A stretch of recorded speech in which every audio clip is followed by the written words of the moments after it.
하나님 말씀은 신명기 11장 말씀입니다.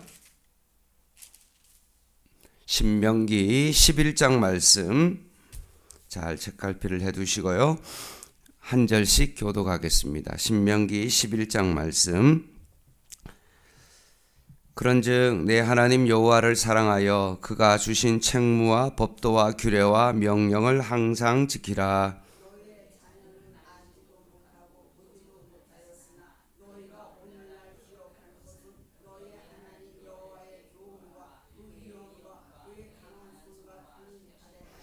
애굽에서 그 왕 바로와 그 전국에 행하신 이적과 기사와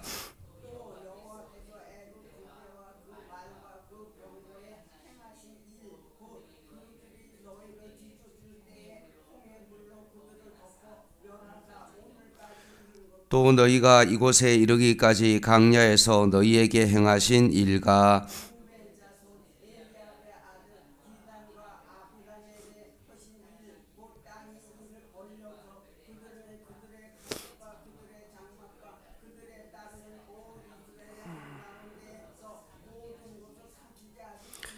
너희가 여호와께서 행하신 이 모든 큰 일을 너희의 눈으로 보았느니라.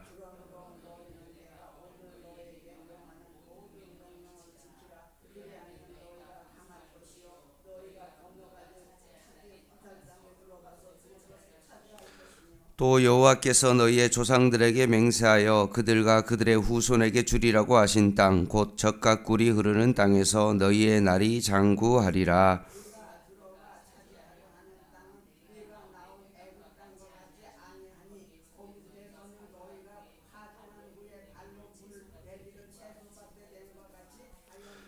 너희가 건너가서 차지할 땅은 산과 골짜기가 있어서 하늘에서 내리는 비를 흡수하는 땅이요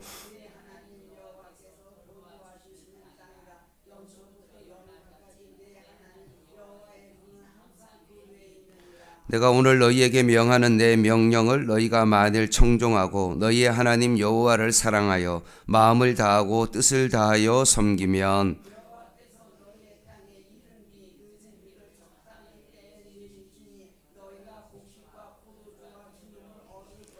또 가축을 위하여 들에 풀이 나게 하시리니 내가 먹고 배부를 것이라.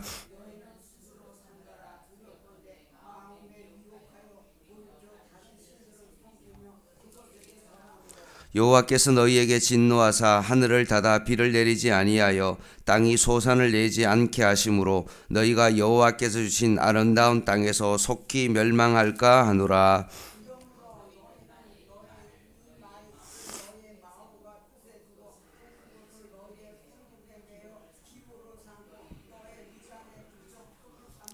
또 그것을 너희 자녀에게 가르치며 집에 앉아 있을 때든지 길에 갈 때든지 누워 있을 때든지 일어날 때든지 이 말씀을 강론하고 그리하면 여호와께서 너희 조상들에게 주리라고 맹세하신 땅에서 너희의 날과 너희의 자녀의 날이 많아서 하늘이 땅을 덮는 날과 같으리라.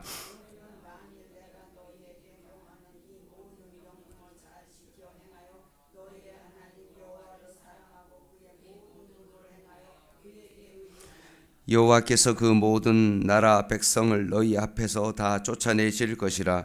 너희가 너희보다 강대한 나라들을 차지할 것인즉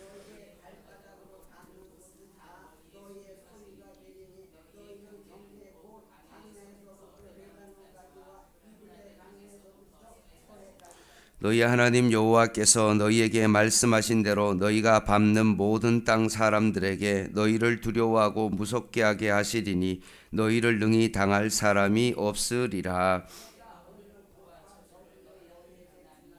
너희가 만일 내가 오늘 너희에게 명하는 너희의 하나님 여호와의 명령을 들으면 복이 될 것이요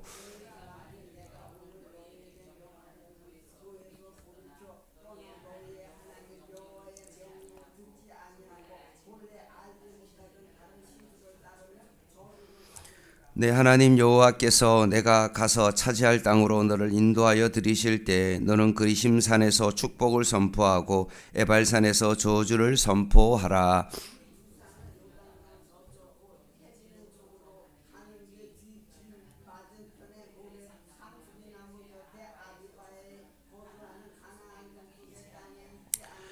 너희가 요단을 건너 너희의 하나님 여호와께서 너희에게 주시는 땅에 들어가서 그 땅을 차지하려 하나니 반드시 그것을 차지하여 거기 거주할지니라. 내가 오늘 너희 앞에 베푸는 모든 규례와 법도를 너희는 지켜 행할지니라. 아멘.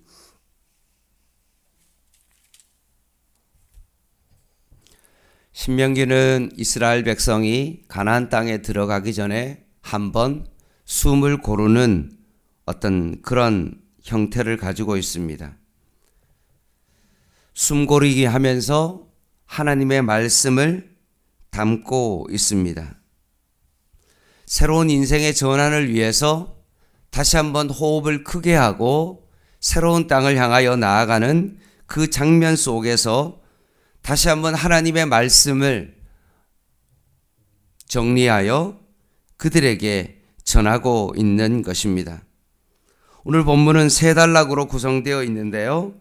먼저 7절까지는 출애굽 이후에 이스라엘이 보았던 하나님의 전능하심과 집단적으로 하나님께 항거한 고라와 다단과 아비람의 일을 자녀들에게 가르칠 것을 명령하십니다. 이스라엘 백성의 역사를 바라보면 순종과 불순종이 같이 섞여 있는, 직조되어 있는 그런 모습으로 나타나고 있습니다. 따라서 하나님께서는 이제 과거는 과거일 뿐이니까 너희는 그것을 잊어버리고 새로운 출발을 해라 라고 말씀하시는 것이 아니라 너희가 과거에 했던 그 하나님 앞에서의 그 제약들을 다시 한번 너희들이 잘 생각해보고 다시는 어떤 그런 일들을 하지 않도록 과거 역사를 잊어버리는 것이 아니라 오히려 과거 역사를 들추어 내어서 반복하지 않기를 원하십니다. 특별히 하나님은 고라당 사건을 보지 못한 자녀들에게 직접 그것을 가르칠 것을 명령하십니다. 하나님께서 직접 그들에게 너희들 이런 거 잘못했으니까 고라와 다단과 아비람의 그 사건을 너희들이 기억하고 이렇게 하지 말라라고 하나님께서 직접 하시는 것이 아니라 오늘 말씀을 자세히 보면 부모가 자녀들에게 너희들이 경험했던 그 고라와 다단과 아비람의 그 경험한 가오를 직접 자녀들에게 가르치라고 명령하십니다. 같은 실수를 반복하지 않도록 하나님께서는 부모가 자녀에게 가르치라고 명령하십니다.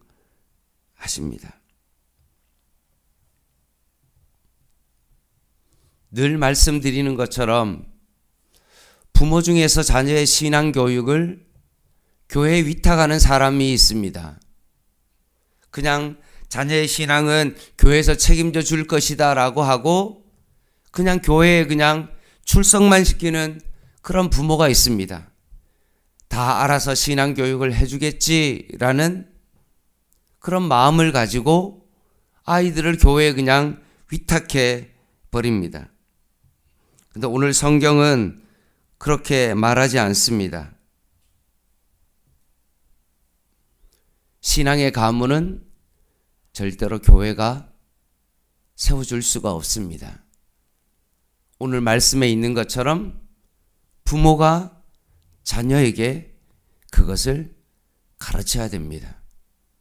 특별히 부모가 했던 잘못된 그 사건을 오히려 창피하지만 자녀에게 말함으로 말미암아 내가 하나님 앞에 이런 불순종을 저질러서 하나님으로부터 벌을 받았다라는 그 말을 자녀에게 직접 경험한 것을 가르쳐야 됩니다.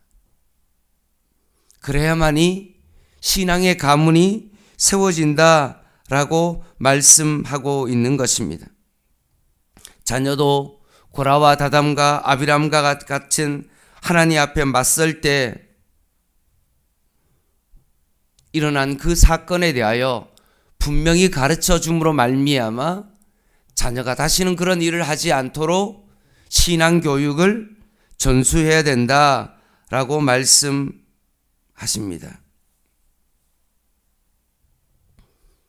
따라서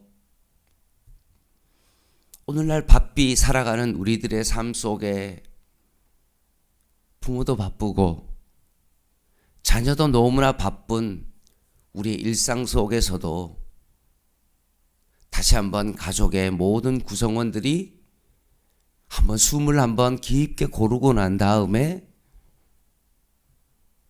과거의 역사를 다시 한번 생각하면서 부모가 자녀에게 숨고리 하듯이 신앙을 잘 전수하는 그런 모습이 우리 안에 있어야 됩니다. 8절부터 25절은 가나안 땅의 경계와 농업을 하는 방법을 담고 있고, 특별히 하나님의 말씀을 듣고 따르면 하나님의 부여를 누린다고 말씀하십니다.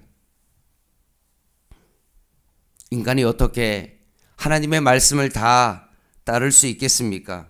현실적으로 불가능하죠. 그럼에도 불구하고 하나님께서 이 모든 일을 이루어 주시는 것입니다. 그리고 이스라엘은 하나님의 말씀을 자기의 삶의 터전인 마음과 몸과 그리고 집과 일터와 관계 그리고 자녀들에게 말씀을 기록하고 널리 알릴 것을 명령하십니다. 부적처럼 손목 미간에 붙이는 것이 아니라 내가 하나님의 말씀대로 살겠다는 그런 마음을 가지고 복을 빌기 위하여 그렇게 하는 것이 아니라 하나님의 말씀이 우리의 삶의 길라잡이다 라는 것을 늘 새기면서 살아가기 위하여 자녀들에게 말씀을 가르치고 있는 것입니다. 25절 말씀을 한번 보시기 바랍니다. 같이 한번 25절 읽겠습니다. 시작. 너희의 하나님 여호와께서 너희에게 말씀하신 대로 너희가 밟는 모든 땅 사람들에게 너희를 두려워하고 무섭게 하게 하시리니 너희를 능히 당할 사람이 없으리라. 아멘.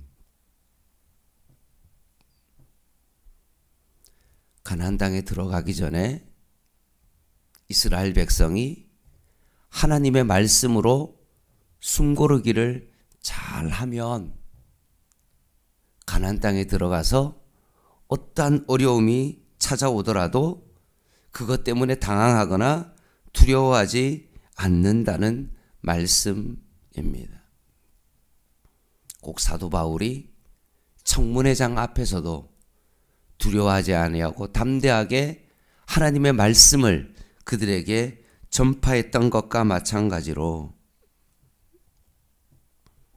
늘 우리는 하나님의 말씀을 백그라운드 삼아 살아가는 사람은 그 두려움을 이겨낼 수 있다라고 말씀하십니다.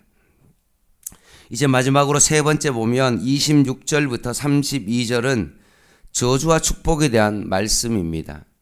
신명기 27장에 분명히 이 말씀이 나오는데 그 말씀에 대한 요약이라고 보면 되겠습니다. 대부분 우리는 방향을 찾아낼 때 북쪽을 바라봅니다. 북쪽이 모든 것의 기준이죠. 그런데 고대 근동에는 방위의 기준은 어디였냐 하면 동쪽이었습니다. 해가 뜨는 쪽이 기준입니다. 그래서 해가 뜨는 곳이 어디냐 하면 바로 그리심산입니다. 그래서 부정한 것은 오히려 해가 뜨는 반대쪽에 놓는 에발산입니다. 그래서 에발산인 그 민둥산이 저주의 상징이고 그리심산은 축복의 상징입니다. 그래서 하나님은 에발산에 올라서 저주를 그리고 그리심산에 올라 축복을 가르치라고 명령하십니다. 그러니 에발산과 그리심산은 무엇을 의미합니까? 시청각 교제와 같은 그런 곳입니다. 높은 산을 바라보면서 늘 우리가 기억하고 그것을 바라보면서 저주와 축복의 산을 바라보면서 다시 한번 마음을 다지고 숨고르기 하는 것이 바로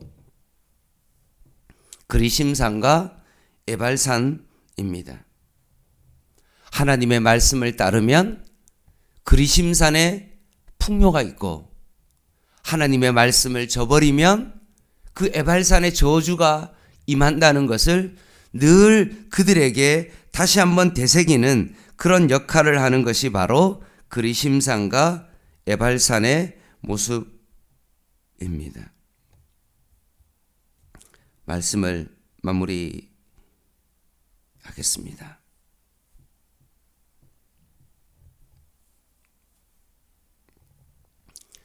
하나님께서 축복의 산과 저주의 산을 보여주시는 이유가 뭡니까? 그냥 단지 잘하면 상을 주고 잘못하면 벌을 주는 그런 하나님의 모습으로 그리심산과 에발산을 시청각 교제로 그들에게 보여주는 것이 아닙니다.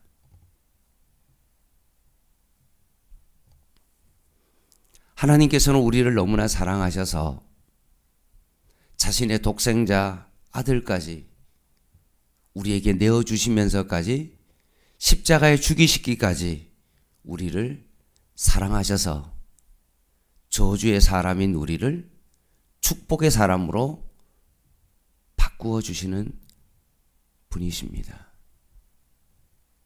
단지 너가 잘하면 축복이고 너가 못하면 저주다라는 것을 가르쳐 주시기 위한 것이 아니라 오히려 너희가 다시는 이런 저주의 산에 에발산과 같은 생명력이 없는 말씀이 없이 살아가는 그 삶을 살아가지 말라고 주님께서 경고하시는 경고의 말씀입니다.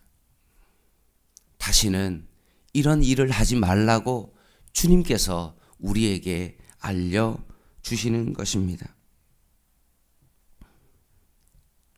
따라서 오늘 이 아침에 이스라엘 백성이 가나안 땅을 앞두고 숨고르기를 하면서 이제 가나안 땅에 들어가기 전에 말씀으로 그들의 삶을 채웠던 것과 마찬가지로 오늘 이 아침에도 다시 한번 우리를 저주에서 축복으로 바뀌신 그 십자가의 그 은혜를 다시 한번 깊이 기억하며 오늘 하루도 이 말씀을 가지고 십자가의 그 사랑을 의지하며 살아갈 수 있는 저와 여러분 되시기를 주님의 이름으로 간절히 부탁을 드립니다.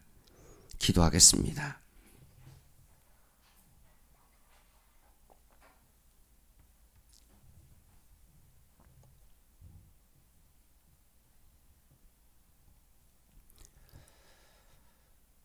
하나님 아버지,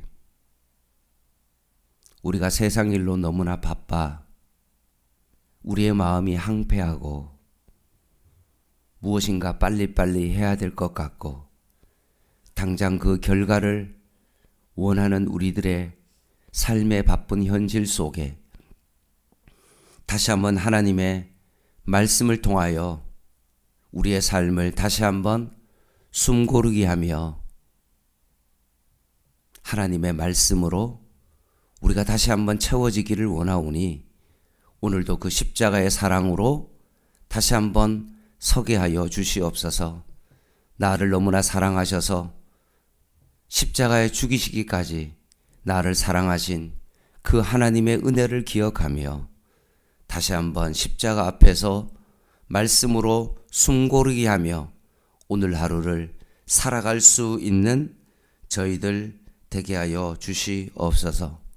전능하신 하나님께서 우리와 함께 하시면 모든 것이 가능함을 다시 한번 바라보게 하여 주시고 십자가가 우리의 삶의 모든 것임을 다시 한번 고백하며 살아갈 수 있는 복된 하루 되게 하여 주시옵소서. 예수님의 이름으로 간절히 기도드립니다. 아멘. 개인 기도 하시겠습니다.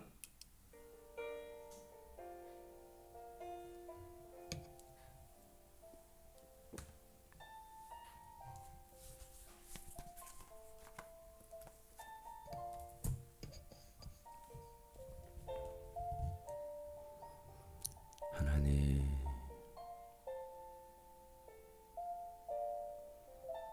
우리가 아무리 급해도